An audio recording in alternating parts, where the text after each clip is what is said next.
الحمد لله رب العالمين والصلاة والسلام على سيد الأنبياء والمرسلين وعلى آله وصحبه أجمعين. السلام علیکم ورحمۃ اللہ وبرکاتہ.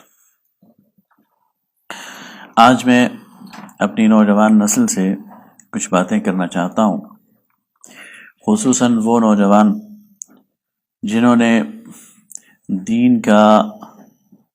ایک جامع تصور سمجھ رکھا ہے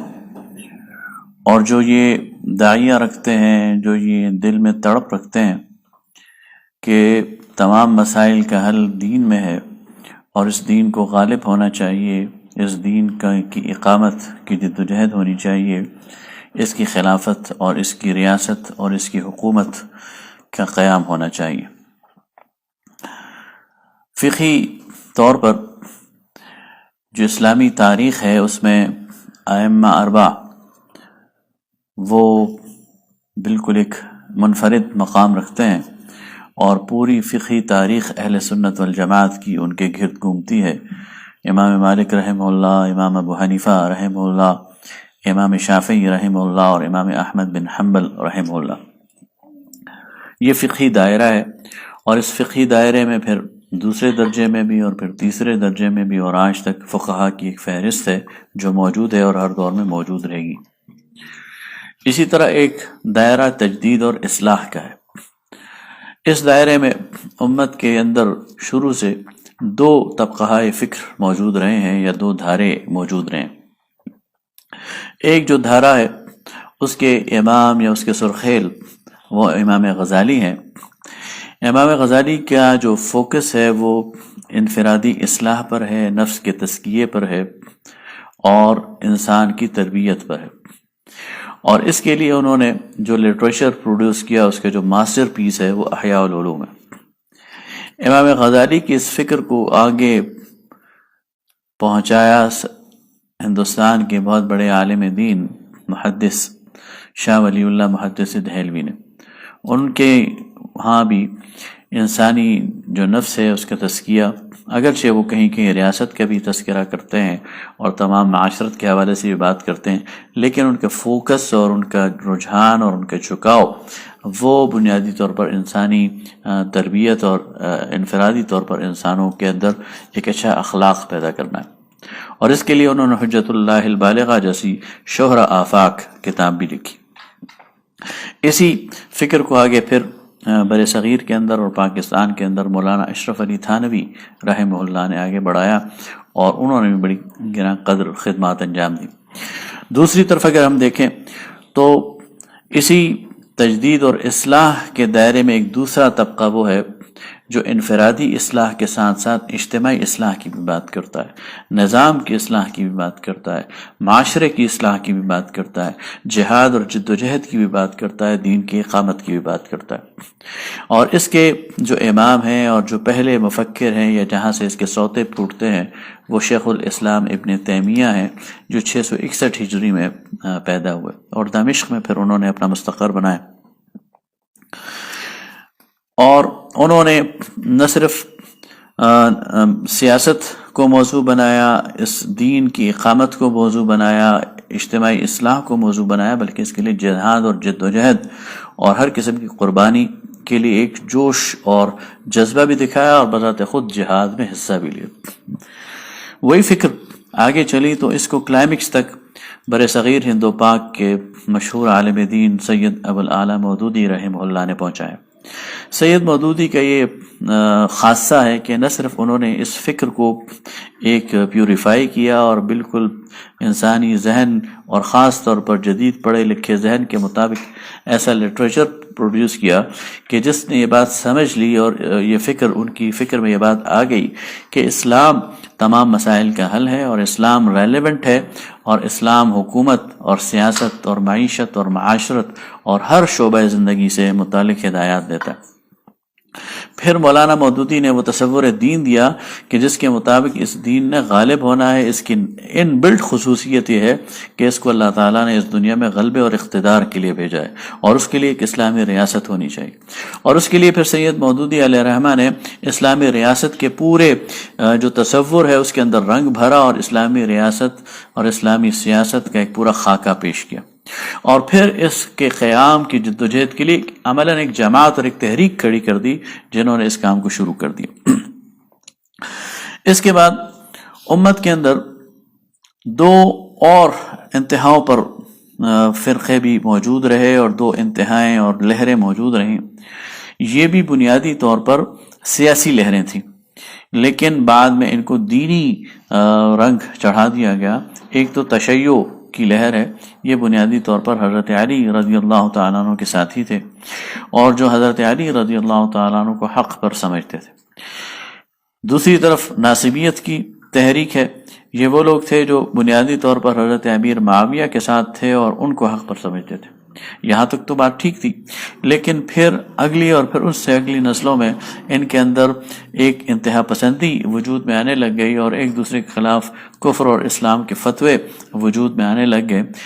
اور پھر یہ مستقل ایک فقہی مذاہب کی شکل انہوں نے اختیار کر لی. اگرچہ یہ دونوں انتہائیں بڑی اقلیت میں رہیں، اور امت کا جو اجتماعی شعور ہے یا اجتماعی ضمیر ہے انہوں نے انہیں قبول نہیں کیا، اور امت اہل سنت والجماعت کا جو مین دائرہ ہے یا مین رو ہے یا مین دریا ہے، انہوں نے اپنے آپ کو اپنے دامن کو کہہ لیجئے کہ ان سے بچائے رکھا اور اعتدال پر قائم رہے. اس کے علاوہ جو متفرق اور فتنے اس امت میں پیدا ہوئے اس میں خوارج ہیں، جنہوں نے تکفیر بھی شروع کر دی اور تکفیر کے ساتھ قتل مقاتلہ بھی شروع کر دیا. یہ بھی بنیادی طور پر حضرت علی رضی اللہ تعالیٰ عنہ کے ساتھی تھے، لیکن ان سے الگ ہوئے اور انہی کی تکفیر کر دی، اور پھر انہی کے ہاتھوں حضرت علی رضی اللہ تعالیٰ عنہ کی شہادت ہوئی. اگرچہ یہ ایک وقتی فرقہ تھا اور اس کا اثر زیادہ امت مسلمہ پر نہیں رہا اور تاریخ میں یہ دفن ہو گیا. ایک اور فرقہ معتزلہ کے نام سے وجود میں آیا. انہوں نے مامون عباسی کے دور میں زور پکڑا اور اسٹیج کی پاور بھی انہیں حاصل ہو گئی، لیکن امام احمد بن حنبل اور ان کے ساتھیوں کی جاندار کوششوں کے نتیجے میں اس جو فرقہ ہے اور ان کی جو گمراہی ہے اس سے بھی امت بچی رہی. اس کے علاوہ موجودہ اگر ہم ہندوستان کی تاریخ اور قریب کی تاریخ کی بات کریں اور ہندوستان اور پاکستان کی، تو اس میں منکرین حدیث کا ایک ٹولہ جس کی چکڑالوی صاحب نے ابتدا کی، پھر غلام احمد پرویز نے اس کو آگے بڑھایا، تو یہ ایک فتنہ تھا. اسی طرح ہندوستان کے مشہور عالم دین مولانا وحید الدین خان صاحب، یہ دراصل جماعت اسلامی سے منحرف تھے. جماعت اسلامی کو اور سید مودودی کی فکر کو چھوڑ کر یہ گئے، اور پھر انہوں نے ایک بالکل اینٹی تھیسس دیا، یعنی سید مودودی کی فکر کے مقابلے میں ایک الگ فکر انہوں نے دی، اور اس پر آج بھی قائم ہے. اسی طرح جاوید احمد غامدی صاحب ہیں، یہ بھی سید مودودی کی فکر سے منحرف ہیں، اور یہاں سے نکل کر پھر انہوں نے علیحدہ ڈیرہ جمایا اور اپنی فکر دی، اور یہ بھی گویا 180 درجے پر موجود ہے. یہ ساری تمہید باندھنے کا آج موقع اس لیے ہے کہ آج جب ہمارے نوجوان اس سارے اسپیکٹرم کو دیکھتے ہیں، اس سارے منظرنامے کو دیکھتے ہیں، تو انہیں معلوم ہونا چاہیے کہ جو سید مودودی کی فکر ہے وہ ہے کیا اصل میں. تو سید مودودی کی فکر یہ اس معاشرے کے اندر، امت کے اندر تجدید و اصلاح کی ایک فکر ہے، اور اس کا نتیجہ یہ ہے کہ اس نظام کو غالب آنا ہے اور اس کے غلبے کے لیے کوشش اور جدوجہد کرنی ہے، اور اس اسلامی ریاست کو قائم کرنا. جب سید مودودی نے یہ کام شروع کیا تو ہر طرف سے ان پر مخالفتوں کا ایک طوفان آ گیا، اس لیے کہ انہوں نے روایتی مذہبی طبقے کو چیلنج کر دیا تھا اور ان کی اتھارٹی کو چیلنج کر دیا تھا، اور اس کے نتیجے میں ایک ان کے خلاف پروپیگنڈا بھی شروع ہو گیا اور ایک طوفان بدتمیزی بھی شروع ہو گیا. اور اس کے نتیجے میں جو عام جماعت کا یا تحریک کا کارکن ہے وہ پریشان بھی ہوا، اور پریشان ہونا فطری بھی ہے. اور ایسے میں کہ جب جب بات کی جاتی ہے سید مودودی کی اور پھر اس کے فوراً بعد ایک اختلاف شروع ہو جاتا ہے، فوراً سر پھٹول شروع ہو جاتی ہے، فوراً تنقید اور اعتراضات کے نشتر برسنے شروع ہو جاتے ہیں، تو ایسے ماحول میں جب کوئی سید مودودی کی تعریف کرتا ہے یا سید مودودی کے حوالے سے کوئی کلمہ خیر کہتا ہے یا ان کی کسی کتاب کی تعریف کرتا ہے تو ظاہر ہے کہ وہ اچھا بھی لگتا ہے اور پھر انسان اس کے قریب بھی ہوتا ہے۔ اور ہمارا تو چونکہ جو ہماری نسل ہے یا جو ہمارے دوست ہیں وہ تو پھر فوراً چاروں شانے چت ہو جاتے ہیں اور اپنی مہار بھی اس کو پکڑا دیتے ہیں۔ اس لحاظ سے یہ بڑا ایک سینسیٹیو موضوع ہے کہ ہم اس پہ غور کریں کہ ہم آنکھیں اور کان کھلے رکھیں اور یہ دیکھیں کہ کس کو فالو کرنا ہے اور کس کو نہیں کرنا۔ آج کل ہمارے ایک نوجوان دوست ہیں انجینئر محمد علی، وہ بہت سوشل میڈیا پر ہٹ ہیں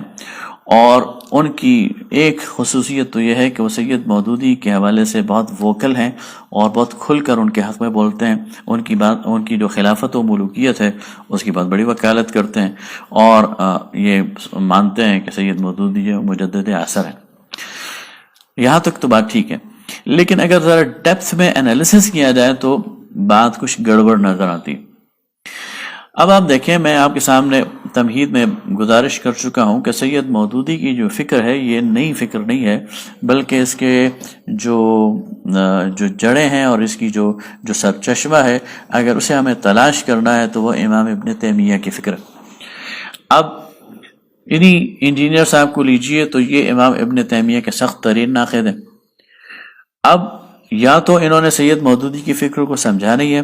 اور یا یہ کسی مغالطے میں اور خلط مبحث کا شکار ہے، اس لیے کہ اگر سید مودودی ٹھیک ہے تو امام ابن تیمیہ کو بھی ٹھیک ہونا چاہیے، اس لیے کہ الجہاد فی الاسلام کی جو فلسفی ہے وہی فلسفی پیچھے ہے الصارم المسلول کے۔ اگر یہ ٹھیک ہے تو پھر وہ بھی ٹھیک ہونی چاہیے اور اگر یہ غلط ہے تو وہ بھی غلط ہونی چاہیے، لیکن یہ بات سمجھ میں نہیں آتی کہ وہ غلط ہے اور یہ ٹھیک ہے۔ اسی طرح یہی انجینئر صاحب مولانا وحید الدین خان صاحب کی تعریف کرتے ہیں اور ان کے حوالے سے کہتے ہیں کہ ان کا موقف یہاں پر ٹھیک ہے اور یہاں پر ٹھیک ہے اور یہاں پر ٹھیک ہے۔ تو اب یا تو مولانا وحید الدین خان صاحب ٹھیک ہیں اور یا سید ابو الاعلیٰ مودودی ٹھیک ہیں، یہ دونوں آپس میں بالکل 180 درجے پر ہیں، ایک دوسرے کا انہوں نے ایک دوسرے کے خلاف، سید مودودی نے تو ان کے خلاف کچھ نہیں لکھا، لیکن وحید الدین خان صاحب نے مولانا مودودی کے ہر پہلو کو اور ہر نقطہ نظر کو باقاعدہ اس پر نقد کی ہے اور اپنا ایک علیحدہ ورژن اور اپنا ایک علیحدہ سٹینس وہ عوام کے سامنے رکھا ہے۔ اسی طرح جاوید احمد غامدی صاحب بالکل کھل کر کہتے ہیں کہ میں سید مودودی کی فکر کو بنیادی طور پر غلط سمجھتا ہوں، اگرچہ وہ منحرف ہیں سید مودودی کی فکر سے، پہلے ادھر سے ہو کر آئیں، لیکن اب وہ اس نتیجے پہ پہنچے ہیں کہ سید مودودی کی فکر غلط ہے۔ تو یا تو جاوید احمد غامدی صاحب ٹھیک ہوں گے اور یا سید مودودی ٹھیک ہوں گے، بیک وقت یہ دونوں ٹھیک نہیں ہو سکتے۔ لیکن انجینئر صاحب ہمیں نظر آتا ہے کہ کبھی ان کی تعریف کر رہے ہوتے ہیں، کبھی ان کی تعریف کر رہے ہوتے ہیں، تو اس کا مطلب یہ ہے کہ یہ خود کنفیوزڈ ہیں اور اس کی وجہ یہ ہے کہ ان کا اپنا کوئی آرگنائز مطالعہ نہیں۔ سید مودودی کے سوانح حیات کو اگر آپ دیکھیں تو سید مودودی نے اس چیز پر بڑا زور بھی دیا ہے کہ خود سید نے اپنی زندگی میں ایک پوری زندگی کا ایک دور ایک منظم مطالعے کے حوالے سے صرف کیا اور اس منظم مطالعے کے نتیجے میں پھر انہوں نے کچھ نتائج اخذ کیے اور ان نتائج کے اخذ کرنے کے بعد پھر انہوں نے ایک فکر اٹھائی۔ لیکن اگر کوئی شخص غیر منظم مطالعہ کرے، ایک چیز یہاں سے اٹھا لے، ایک چیز یہاں سے اٹھا لے، یہاں کی اینٹ اٹھا لے، یہاں کا پتھر اٹھا لے، یہاں کوئی اچھی چیز لگے تو اسے اٹھا لے، یہاں سے کوئی چمکتی چیز لگے تو اسے اٹھا لے، تو پھر کوئی فکر نہیں بنا سکتا۔ ایسا شخص خود اپنی ذات میں کنفیوز ہو جاتا ہے۔ وہ شخص مجمع تو لگا سکتا ہے، وہ شخص افراد تو اپنے گرد وقتی طور پر اکٹھے کر سکتا ہے، لیکن کوئی لانگ لاسٹنگ ایفیکٹ نہیں ڈال سکتا اور کوئی ایسی فکر نہیں پیش کر سکتا جو انسانی زندگی پر آنے والے چیزوں پر وہ اثر ڈال سکے۔ اب ہمیں یہ نظر آتا ہے کہ اصل میں انجینئر صاحب کا مسئلہ کیا؟ اصل میں ان کا مسئلہ وہاں جو ان کی سوئی اٹکی ہوئی ہے وہ وہیں پر وہ شیعت اور ناصبیت کی وجہ جنگ ہے۔ اور اس میں ہمیں نظر آتا ہے کہ سید مودودی سے انہیں پیار کیوں ہے اور ابن تیمیہ سے ان کو غصہ کیوں۔ اب یہ ہوتا ہے بعض اوقات کہ میں سید مودودی کی فکر کے دھارے کا فرد ہوں اور مجھے سید مودودی کی کسی ضمنی بات سے اختلاف ہے تو میں تنقید بھی کروں گا، لیکن اگر میں سید مودودی کے دھارے کا فرد نہیں ہوں تو پھر میں ان کی پوری فکر پر تنقید کروں گا۔ تو جس طرح انجینئر صاحب ابن تیمیہ پر تنقید کرتے ہیں، اس کا مطلب یہ ہے کہ وہ ان کی پوری فکر کو ریجیکٹ کرتے ہیں، لیکن اصل میں انجینئر صاحب کو مسئلہ یہ ہے کہ ابن تیمیہ نے شیعت پر زد کی ہے، شیعوں کو ان کے عقائد کو باطل ٹھہرایا ہے، اور اس کے نتیجے میں ان کی جو قربت ہے وہ ناصبیوں سے تھوڑی بڑھ گئی ہے۔ تو یہ چیز جو ہے وہ انجینئر صاحب کو اچھی نہیں لگی اور اس وجہ سے انہوں نے ساری فکر پر پانی پھیر دیا۔ دوسری طرف سید ابوالعلا مودودی نے خلافت و ملوکیت میں کچھ دلائل ایسے فراہم کر دیے جو شیعوں کے لیے شاید زیادہ اہم ہو، اور سید مودودی کے کندھے پر بندوق رکھ کر انجینئر صاحب ناصبیت پر فائرنگ کرتے ہیں۔ یہ گویا ان کا پہلا سٹیپ ہے کہ اس پر قدم رکھ کر وہ آگے بڑھنا چاہتے ہیں، اور اصل میں جو ان کا ٹارگٹ ہے وہ تحریک اسلامی کے وہ نوجوان ہیں جو بنیادی طور پر اس گند سے بچے ہوئے ہیں، اس شیعت اور اس ناصبیت کی لڑائی سے وہ بچے ہوئے ہیں، اور یہ کھینچ کر انہیں اس درمیان میں لانا چاہتے ہیں اور ناصبیت کے خلاف انہیں صاف آراء کرنا چاہتے ہیں۔ حالانکہ یہ وہ بحث ہے جو 1400 سال سے چل رہی ہے اور کوئی اس کا ریزلٹ برآمد نہ ہوا اور نہیں ہو سکتا ہے، لہذا اس بیکار کی بحث میں پڑھنے کے بجائے آنے والے فتنوں کا مقابلہ کرنا چاہیے۔ اس مقام پر کوئی مجھ سے یہ سوال کر سکتا ہے کہ بھائی عام اگر اس بحث میں نہیں پڑھنا چاہتے تو پھر سید مودودی نے خلافت و ملوکیت کیوں لکھی؟ یہ بہت ریلیونٹ سوال ہے۔ اس کا جواب یہ ہے کہ سید مودودی نے اسلامی تاریخ کا ایک بہت بیلنسڈ جائزہ لیا ہے۔ سید مودودی نے نہ شیعت کی طرف جھکاؤ کیا ہے نہ ناصبیت کی طرف جھکاؤ کیا، اور ایک مورخ کی حیثیت سے جو تاریخ ہے اس کو بیان کر کے نسل نو تک پہنچا ہے۔ دوسری بات یہ ہے کہ سید مودودی کی جو پوری فکر ہے اس میں خلافت و ملوکیت تو 5% بھی نہیں۔ سید مودودی پھر خلافت و ملوکیت پر بیٹھ نہیں گئے، پھر انہوں نے اسی کو اپنا اوڑھنا بچھونا نہیں بنایا، بلکہ انہوں نے وہ جو اقامت دین ہے اس کو ٹارگٹ بنایا۔ سید مودودی نے تو 30 سال کے اندر ہزاروں صفحات میں تفہیم القرآن لکھی ہے، سید مودودی نے تو سود کی کتاب لکھی ہے، سید مودودی نے تو الجہاد فی الاسلام لکھی ہے، سید مودودی نے تو تنقیحات لکھی ہے، سید مودودی نے تو سیرت کا ایک بہت بڑا ذخیرہ فراہم کیا ہے، تاریخ کا ایک بہت بڑا ذخیرہ فراہم کیا ہے، حدیث کے حوالے سے ایک بہت بڑا کام کیا۔ گویا سید مودودی کی جو 40-45 سال کی تصنیفی خدمات ہیں وہ ایک بہت بڑا ذخیرہ ہے، ان کا ایک چھوٹا سا حصہ خلافت و ملوکیت ہے جو بہت ریلیونٹ ہے، بہت اچھا ہے، اس کو ہونا چاہیے تھا، لیکن سید مودودی صرف اس بحث میں گرفتار نہیں ہوئے بلکہ وہ مستقبل کی طرف دیکھتے ہیں۔ اس لیے لطیفے کی بات یہ ہے کہ جو لوگ اس پرانی بحث میں پڑھتے ہیں حضرت حسین کے بارے میں کہ وہ حق پر تھے اور یزید حق پر نہیں تھے، یقیناً حضرت حسین حق پر تھے، یقیناً یزید جو ہے وہ حق پر نہیں تھا، لیکن یہی لوگ آج کی یزید اور حسین کے بارے میں فیصلہ نہیں کر سکتے۔ آج کے دور میں یہ نہیں دیکھتے کہ یزیدی قوتیں کون سی ہیں، آج کے دور میں یزیدی قوتوں کو چیلنج کرنے کے لیے اٹھتے نہیں ہیں، آج کے دور میں حسینی کردار ادا کرنے کے لیے نہیں اٹھتے۔ اس لیے ہم ان سے کہتے ہیں کہ بھائی پرانے فتنوں کو چھوڑیں، آج جو یزیدی قوتیں سامنے ہیں ان کا مقابلہ کریں، آج کے فتنوں کو فیس کریں اور سامنے سے فیس کریں۔ آج کا فتنہ قادیانیت ہے، آپ اسے پہلو بچانے کی کوشش کرتے ہیں، آپ اسے دائیں یا بائیں سے نرم اس کے لیے سافٹ کارنر پیش کرنے کی وہ کرتے ہیں، حالانکہ یہ ایک مافیا بن گیا ہے قادیانیت، اور جتنا ایک یہود